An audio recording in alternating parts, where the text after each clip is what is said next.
Hi ಎಲ್ರಿಗೂ ನಮಸ್ಕಾರ. ಎಲ್ಲರೂ ಹೇಗಿದ್ದೀರಾ? ಎಲ್ಲರೂ ಚೆನ್ನಾಗಿದ್ದೀರಾ ಅಂತ ಅಂದ್ಕೊಂಡಿದ್ದೀನಿ. ನಾನು ಕೂಡ ತುಂಬಾ ಚೆನ್ನಾಗಿದ್ದೀನಿ. ಫ್ರೆಂಡ್ಸ್, ಇದು ಸಂಡೇ ಮಾರ್ನಿಂಗಿಂದ ವಿಡಿಯೋ ಸ್ಟಾರ್ಟ್ ಮಾಡ್ತಾ ಇದ್ದೀನಿ. ಆ್ಯಕ್ಚುಲಿ ಸ್ಯಾಟರ್ಡೇ ನಾನು ವಿಡಿಯೋನ ಎಂಡ್ ಮಾಡಿಬಿಟ್ಟೆ ಅಲ್ಲ, ಅಂದರೆ ಮುಡಿ ಕೊಟ್ಕೊಂಡು ಬಂದಾದಮೇಲೆ ಆ ವಿಡಿಯೋ ಅಪ್ಲೋಡ್ ಮಾಡಿದ್ದೆ. ಬಟ್ ಯೂಟ್ಯೂಬ್ ಕಡೆಯಿಂದ ರಿಮೂವ್ ಮಾಡಿದ್ದಾರೆ. ಅಪೀಲ್ ಕೂಡ ಹಾಕಿದ್ದೀನಿ, 2 ಸಲ ಅಪೀಲ್ ಮಾಡಿದ್ದೀನಿ. ಬಟ್ ಅವ್ರು ಇನ್ನೂ ಏನೂ ರಿಪ್ಲೈ ಮಾಡಿಲ್ಲ. ನೋಡೋಣ, ಫ್ಯೂಚರಲ್ಲಿ ಏನಾದರೂ ಅದು ಅಪ್ಲೋಡ್ ಮಾಡಿದ್ರೆ ನೋಡ್ಬೋದು. ಇಲ್ಲಾಂದರೆ ಮತ್ತೆ ನಾನು ಸಾಧ್ಯ ಆದರೆ ಎಡಿಟ್ ಮಾಡಿ ಅಪ್ಲೋಡ್ ಮಾಡ್ತೀನಿ. ಇಲ್ಲಾಂದರೆ ಆ ವಿಡಿಯೋ ಹೋದಂಗೆ ಲೆಕ್ಕ. ತುಂಬ ಜನ ಕೇಳ್ತಾ ಇದ್ದೀರಾ ಅದ್ರ ಬಗ್ಗೆ ವಿಡಿಯೋ ಮಾಡಿ ಅಂತ. ಮಾಡ್ತೀನಿ.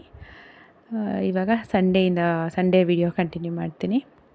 ಬೆಳಗ್ಗೆನೇ ಎದ್ದು ನಾಟಿ ಕೋಳಿ ಸಾಂಬಾರು ಮಾಡೋಣ ಅಂತ ಅಂದ್ಕೊಂಡಿದ್ವಿ. ನಾವು ಮೈಸೂರಿಗೆ ವಾಪಸ್ ಬರಬೇಕಿತ್ತು. ಬಟ್ ಏನಾಗಿದೆ ಅಂದರೆ ಪ್ರೀತು ಏನು ಮಾಡಿದ್ದಾನೆ ಅಂದರೆ, ಅವನಿಗೆ ಕೋಳಿನ ಕುಯ್ಯೋದಕ್ಕೆ ಕೂಡಾಕಿದ್ದಾರೆ ಅಂತ ಗೊತ್ತಿಲ್ಲದೇ ಬಿಟ್ಬಿಟ್ಟಿದ್ದ. ಸೊ ನಾಟಿ ಕೋಳಿನ ಹುಡುಕ್ತಾಯಿದ್ರು, ತಪ್ಪಿಸ್ಕೊಂಡು ಅಂದರೆ ಬಿಟ್ಬಿಟ್ಟಿದ್ದ ಅವನು. ಅದನ್ನು ಮತ್ತೆ ಕೂಡಾಕೋದಕ್ಕೆ ಟ್ರೈ ಮಾಡ್ತಾಯಿದ್ರು. ತಿಂಡಿಗೆ ಮಾಡಿಬಿಡೋಣ ಅಂತ ಅಂದ್ಕೊಂಡಿದ್ದಿದ್ದು. ಬಟ್ ಕೋಳಿ ಬಿಟ್ಬಿಟ್ಟಿರೋ ಕಾರಣ ಹೊರಗಡೆಯಿಂದ ಮತ್ತೆ ಚಿಕನ್ ತೊಗೊಂಡು ಬಂದರು. ಅದನ್ನು ಬಿರಿಯಾನಿ ಮಾಡಿಬಿಡೋಣ ಅಂತ ಅಂದ್ಕೊಂಡೆ. ನಮ್ಮ ಪ್ಲ್ಯಾನ್ ಇದ್ದಿದ್ದು ನಾಟಿ ಕೋಳಿ ಸಾಂಬಾರು ಮಾಡಿ ಚಿಕನ್ದು ಗ್ರೇವಿ ಮಾಡೋಣ, ಡ್ರೈ ಮಾಡೋಣ ಅಂತ ಅಂದ್ಕೊಂಡಿದ್ದಿದ್ದು. ಅಷ್ಟರಲ್ಲಿ ಕೋಳಿ ಬಿಟ್ಬಿಟ್ಟಿರೋ ಕಾರಣ ಬಿರಿಯಾನಿ ಮಾಡ್ತಾಯಿದ್ದೀನಿ. ಬಿರಿಯಾನಿ ನಾರ್ಮಲಾಗಿ ನಾನು ಯಾವ ಥರ ಮಾಡ್ತೀನಿ, ನಾಟಿ ಸ್ಟೈಲ್, ಅದೇ ಬಿರಿಯಾನಿ. ಬೇಗ ಆಗೋಗುತ್ತಲ್ವ ಅಂಥೇಳಿ, ಎಲ್ರಿಗೂ ಆಗುತ್ತೆ, ತಿಂಡಿಗೆ ಆಗೋಗುತ್ತಲ್ಲ ಅಂತ ಬಿರಿಯಾನಿನೇ ಮಾಡ್ತಾಯಿದ್ದೆ. ಆಲ್ರೆಡಿ ತಿಂಡಿ ಟೈಮೇ ಮೀರೋಗ್ಬಿಟ್ಟಿತ್ತು, ಲೇಟ್ ಆಗೋಗಿತ್ತು. ಕೋಳಿ ಹುಡ್ಕೊಂಡು ನಿಂತಿದ್ರು, ಮತ್ತು ಕೂಡಾಕೊಳ್ಳೋದಕ್ಕೆ ಅಂತ. ಒಂದು ಸಿಕ್ಕಿತ್ತು, ಇನ್ನೊಂದು ಸಿಕ್ಕಿರಲಿಲ್ಲ. ಸೊ ಬಿರಿಯಾನಿಗೆ ಮಾಡ್ಕೊತಾ ಇದ್ದೀನಿ. ಇದನ್ನು ತಿಂಡಿಗೆ ತಿನ್ಕೊಬಿಡೋಣ, ಮಧ್ಯಾಹ್ನಕ್ಕೆ ನಾಟಿ ಕೋಳಿ ಸಾಂಬಾರು ಮಾಡಿಬಿಟ್ರೆ ಆದರೆ ಊಟ ಮಾಡೋಣ. ಆಗಿಲ್ಲ ಅಂದರೆ ಸಾಂಬಾರೇ ತೊಗೊಂಡು ಹೋಗ್ಬಿಡೋಕ್ಕಾಗುತ್ತಂತೆ ಮೈಸೂರಿಗೆ ಅಂತ ಅಂದ್ಕೊಂಡ್ವಿ. ಒಂದು ಕೋಳಿ ಸಿಕ್ಕಿತ್ತು, ಇನ್ನೊಂದು ಕೋಳಿ ಸಿಕ್ಕಿರಲಿಲ್ಲ. ಅದನ್ನು ಹುಡುಕಾಡ್ತಾಯಿದ್ರು. ಎಲ್ಲರೂ ಸೇರಿಸಿ ಓಡಿಸಾಡ್ಕೊಂಡು ಹಿಡ್ಕೊತಾಯಿದ್ರು. ಅದು ನಮಗೆ ಅಂತಲೇ ಇಟ್ಟಿದ್ರಂತೆ ಕುಯ್ಯೋದಕ್ಕೆ ಅಂತ. ಸಂಗೀತ ಅವ್ರ ಅಮ್ಮನ ಮನೆಗೆ ಹೋಗಿದ್ದಾಳೆ, ಬಂದಿರಲಿಲ್ಲ. ಸೊ ನಾವು ಮಾತ್ರ ಇದ್ದಿದ್ದಷ್ಟೇ. ಆ್ಯಂಡ್ ಇದು ನಮ್ಮ ಹಸು, ಕರಿ ಅಂತ ಕರೀತಾರೆ. ಇದು ಇನ್ನೊಂದು 2-3 ದಿನದಲ್ಲಿ ಕರು ಹಾಕುತ್ತೆ ಅಂತ ಹೇಳಿಬಿಟ್ಟು ಮನೆ ಒಳಗಡೆ ಕಟ್ಟಾಕೊಂಡಿದ್ರು. ಅಂದರೆ ಹಬ್ಬ ಇನ್ನೂ ಆಗಿರಲಿಲ್ಲ, ಅಮಾವಾಸ್ಯೆ ಅಲ್ವಾ.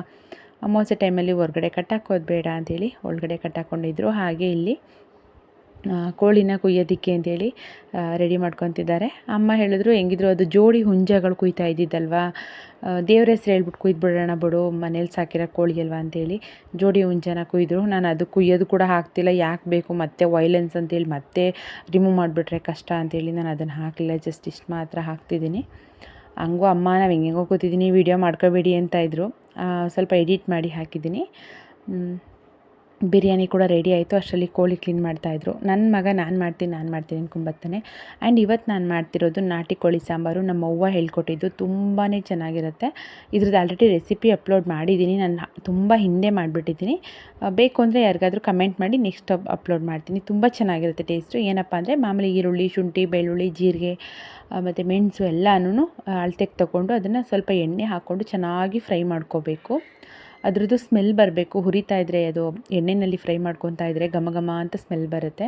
ಅದು ಅಲ್ಲಿ ತನಕ ಬರಬೇಕು, ಅಲ್ಲಿ ತನಕ ಹುರ್ಕೋಬೇಕು. ಈರುಳ್ಳಿ ಸ್ವಲ್ಪ ಟ್ರಾನ್ಸ್ಪರೆಂಟ್ ಆಗಬೇಕು, ಅಷ್ಟು ಹುರ್ಕೋಬೇಕು. ಅದನ್ನು ಎತ್ತಿಟ್ಕೊಂಡು ಒಂದು ಪ್ಲೇಟಿಗೆ, ಅದು ತಣ್ಣಗಾಗಬೇಕು. ಅದಕ್ಕೆ ಅದ್ರ ಜೊತೆಗೆ ಕೊತ್ತಂಬರಿ ಸೊಪ್ಪು ನಾವು ರುಬ್ಬುವಾಗ ಹಾಕ್ಕೊಂಡ್ರೆ ಆಗುತ್ತೆ. ಕೊತ್ತಂಬರಿ ಸೊಪ್ಪು ಮತ್ತು ಅರಿಶಿನ ರುಬ್ಬುವಾಗ ಹಾಕ್ಕೊಂಡ್ರೆ ಆಗುತ್ತೆ. ಅದನ್ನೇ ಫ್ರೈ ಮಾಡಬೇಕು ಅಂತ ಏನಿಲ್ಲ. ಮತ್ತು ಅದೇ ಬಾಣಲಿಗೆ ತೆಂಗಿನಕಾಯಿ, ನಾವೇನು ಅಳತೆಗೆ ತೆಂಗಿನಕಾಯಿ ತೊಗೊಂಡಿರ್ತೀವಿ ಆ ತೆಂಗಿನಕಾಯಿನೂ ಕೂಡ ತುಂಬ ಸಿಗಿಸ್ಕೊಬಾರ್ದು, ಸ್ವಲ್ಪ ಹಸಿ ವಾಸನೆ ಹೋಗಬೇಕಷ್ಟೇ. ತೆಂಗಿನಕಾಯಿ ಕೂಡ ಘಮ ಘಮ ಅಂತ ಸ್ಮೆಲ್ ಬರುತ್ತೆ, ಅಲ್ಲಿ ತನಕ ಹುರ್ಕೋಬೇಕು. ಅದೆಲ್ಲ ಆದಮೇಲೆ ತಣ್ಣಗಾಗಕ್ಕೆ ಬಿಟ್ಬಿಟ್ಟು, ಅದೆಲ್ಲ ತಣ್ಣಗಾದ್ಮೇಲೆ ಅದನ್ನ ರುಬ್ಕೊಳ್ಳೋದು. ಅದೆಲ್ಲ ತಣ್ಣಗಾಗೋದಕ್ಕೆ ಅಂತ ಇಟ್ಟಿದ್ದೆ. ಅಷ್ಟರಲ್ಲಿ ನಲ್ಲಿ ನೀರು ಬಿಟ್ಟಿದ್ರು. ನಮ್ಮ ಪಾಪು ಏನು ಮಾಡ್ತಿದ್ಲು ಅಂದರೆ, ಅವಳಿಗೆ ತುಂಬ ಬೆವರು ತಲೆ ಆಗಿಬಿಟ್ಟಿತ್ತಲ್ಲ, ಅದಕ್ಕೆ ತಣ್ಣೀರು ನೀರು ಬಿಟ್ಟಿದ್ರಲ್ಲ ಪೈಪಲ್ಲಿ ಆಟ ಆಡ್ತಾಯಿದ್ಲು ಅವಳೇ. ಅದಕ್ಕೆ ನನ್ನ ಹಸ್ಬೆಂಡ್ ಕರ್ಕೊಂಡು ಬಂದು ಕೂರಿಸ್ತಾಯಿದ್ರು ಒಂದು ಅಗಲಾಗಿರೋ ಬೋಸಿ ಒಳಗಡೆ. ಅದು ಮುರಿದೋಗ್ಬಿಟ್ಟಿತ್ತು, ಅದು ಬೇರೆ ಏನೋ ಕುಯ್ಕೊಂಡ್ಬಿಡ್ತಾಳೆ ಅಂತ. ಅವಳು ಎದೊಳಕ್ಕೆ ಅದರಿಂದ ಬರ್ತಾನೇ ಇಲ್ಲ, ಎಷ್ಟು ಕರೆದ್ರೂ ಬರ್ತಾಯಿಲ್ಲ, ಆಟ ಆಡ್ಕೊಂಡು ಕೂತವಳೆ. ಚೆನ್ನಾಗಿತ್ತು ಅವಳು ಆಟ ಆಡ್ತಾ ಇದ್ದಿದ್ದು. ಅದಕ್ಕೆ ಅದೊಂದು ವಿಡಿಯೋ ಮಾಡಿಕೊಂಡೆ ಅಷ್ಟೇ.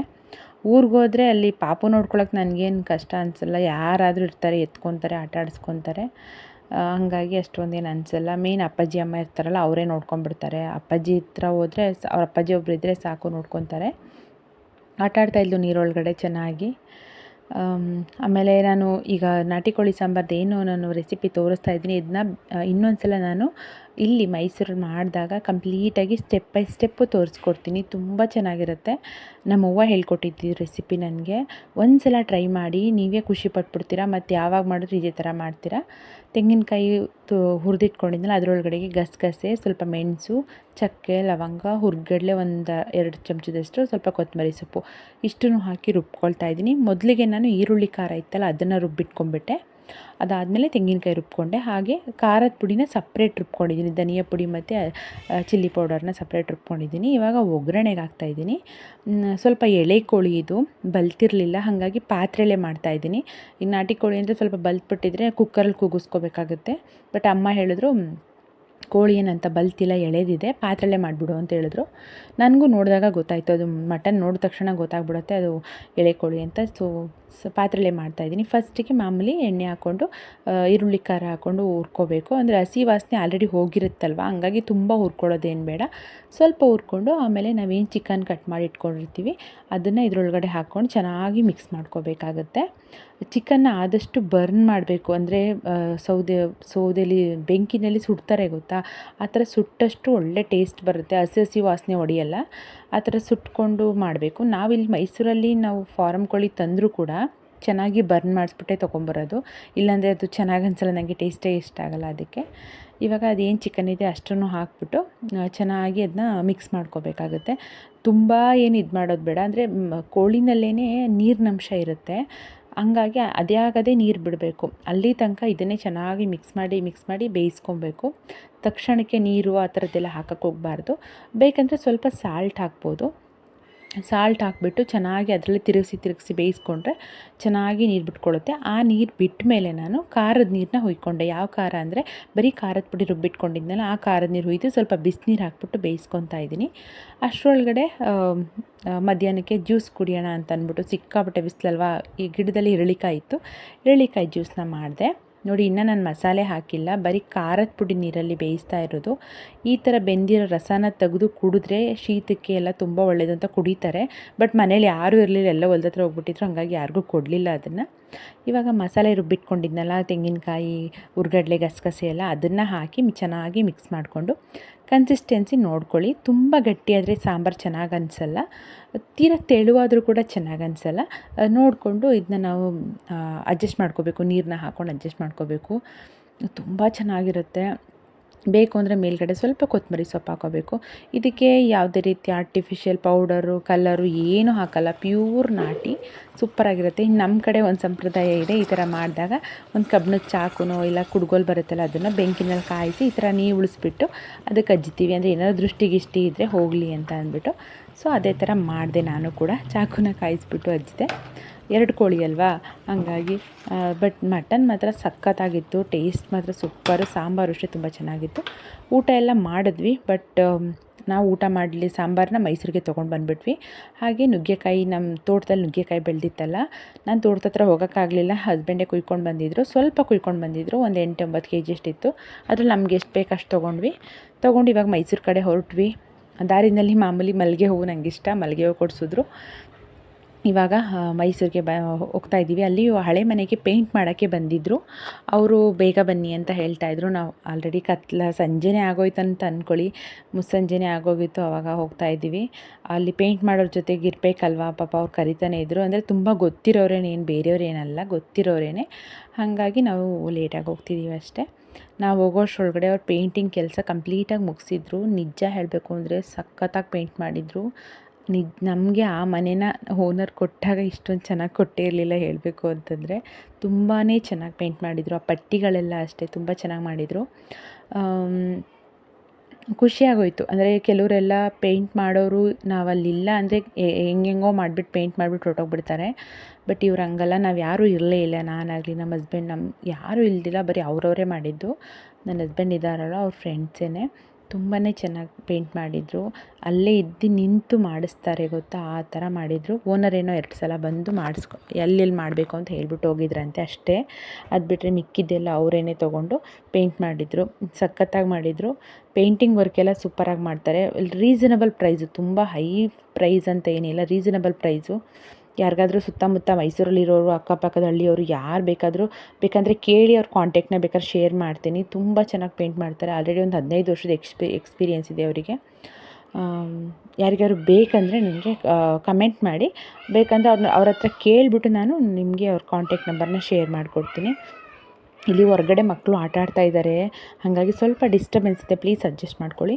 ಕಬೋರ್ಡ್ಗೆಲ್ಲ ಮಾಡಿಸ್ಬಿಟ್ಟಿದ್ರು ಪೇಂಟು, ಬಟ್ ನಮಗೆ ಎಷ್ಟೊಂದು ಚೆನ್ನಾಗೇನು ಕೊಟ್ಟಿರಲಿಲ್ಲ. ಬಟ್ ಅದು ಇವಾಗೆಲ್ಲ ಮಾತಾಡಬಾರ್ದು, ಮುಗಿದೋಯ್ತು ಅದೆಲ್ಲ. ಅದಾದಮೇಲೆ ಇದು ನೈಟ್ ಅಲ್ವಾ, ಆಗಲೇ ನೈಟಲ್ಲಿ ತೊಗೊಂಡಿದ್ದು. ಆ್ಯಂಡ್ ಇದು ನೆಕ್ಸ್ಟ್ ಡೇ ಮತ್ತೆ ಬಂದ್ವಿ ನಾವು ಮನೆ ಹತ್ರ ಬೆಳಿಗ್ಗೆ ಟೈಮ್ ಅಂತೂ ಇನ್ನೂ ಸೂಪರಾಗಿ ಕಾಣಿಸ್ತಿತ್ತು. ಹೊಸ ಮನೆಗೆ ಮಾಡಿರ್ತಾರೆ ಗೊತ್ತಾ, ಅಷ್ಟು ಚೆನ್ನಾಗಿ ಕಾಣಿಸ್ತಾಯಿತ್ತು. ಯಾವ ಮೂಲೆ ಕೂಡ ಬಿಟ್ಟಿರಲಿಲ್ಲ, ತುಂಬ ಚೆನ್ನಾಗಿ ಪೇಂಟ್ ಮಾಡಿದರು. ಖುಷಿ ಆಯಿತು. ಇನ್ನು ಫ್ಯಾನ್ ಎಲ್ಲ ಬಿಚ್ಕೋಬೇಕಾಗಿತ್ತು, ಅದಕ್ಕೆ ಬಂದಿದ್ವಿ. ಫ್ಯಾನ್ಗಳೆಲ್ಲ ನಮ್ಮದೇ, ನನ್ನ ಹಸ್ಬೆಂಡ್ ಬಿಚ್ತಾಯಿದ್ರು, ನಾನು ಹಾಗೆ ಜಸ್ಟ್ ವೀಡಿಯೋ ಮಾಡಿಕೊಂಡೆ. ಇನ್ನೆಲ್ಲ ಒಂದು ಕ್ಲೀನ್ ಮಾಡಿಸ್ಬೇಕಾಗಿತ್ತು, ಅದನ್ನು ಯಾರಿಗೋ ಹೇಳಿದರು, ಅವ್ರು ಬಂದು ಕ್ಲೀನ್ ಮಾಡಿಕೊಡ್ತೀವಿ ಅಂತ ಹೇಳಿದರು. ಸೊ ಎಲ್ಲ ಕಂಪ್ಲೀಟು ಕ್ಲೀನ್ ಮಾಡಿಸಿ ಕೊಟ್ಟಿದ್ದು, ಕಿಟಕಿಗಳು ಎಲ್ಲ ಕ್ಲೀನ್ ಮಾಡಿಸಿ ಕೊಟ್ಟಿದ್ದು ನಾವು. ಅಷ್ಟೇ, ಇನ್ನೇನಿಲ್ಲ. ಏನೇ ಆದ್ರೂ ನಾವು ಹೋಗುವಾಗ ಒಂಥರ, ಬರುವಾಗ ಒಂಥರ ಇರುತ್ತೆ. ಬಟ್ ಅದೆಲ್ಲ ಇವಾಗ ವೀಡಿಯೋದಲ್ಲೆಲ್ಲ ಹೇಳೋದಷ್ಟು ಚೆನ್ನಾಗಿ ಅನಿಸಲ್ಲ. ಇರಲಿ, ಪರವಾಗಿಲ್ಲ. ಎಲ್ಲರೂ ಏನು ಮಾಡೋಕ್ಕಾಗಲ್ಲ. ಆ್ಯಂಡ್ ಇವಾಗ ಈ ವಿಡಿಯೋನ ಇಲ್ಲಿಗೆ ಎಂಡ್ ಮಾಡಿಬಿಡ್ತೀನಿ. ನಂದು ಅದು ರಿಮೂವ್ ಆಗಿರೋ ವೀಡಿಯೋನ ನೋಡ್ತೀನಿ, ಟ್ರೈ ಮಾಡ್ತೀನಿ. ಅದು ಮತ್ತೆ ಅಕ್ಸೆಪ್ಟ್ ಮಾಡ್ಕೊಳ್ಳಿಲ್ಲ ಅವರು ಅಂದರೆ ಮತ್ತೆ ಎಡಿಟ್ ಮಾಡಿ ಅಪ್ಲೋಡ್ ಮಾಡ್ತೀನಿ. ಅಷ್ಟೇ, ಇನ್ನೇನಿಲ್ಲ. ನನ್ನ ಚಾನಲ್ನ ಇನ್ನೂ ಯಾರಾದರೂ ಸಬ್ಸ್ಕ್ರೈಬ್ ಮಾಡದೆ ನೋಡ್ತಾಯಿದ್ರೆ ಪ್ಲೀಸ್ ಸಬ್ಸ್ಕ್ರೈಬ್ ಮಾಡ್ಕೊಂಡು ನೋಡಿ. ಪ್ಲೀಸ್ ನನಗೆ ಸಪೋರ್ಟ್ ಮಾಡಿ ಅಂತ ಕೇಳ್ಕೊತ ನಾನು ನಿಮಗೆಲ್ಲ ನೆಕ್ಸ್ಟ್ ವೀಡಿಯೋದಲ್ಲಿ ಸಿಗ್ತೀನಿ. ಅಲ್ಲಿ ತನಕ ಎಲ್ರಿಗೂ bye and take care and have a good day. Thank you.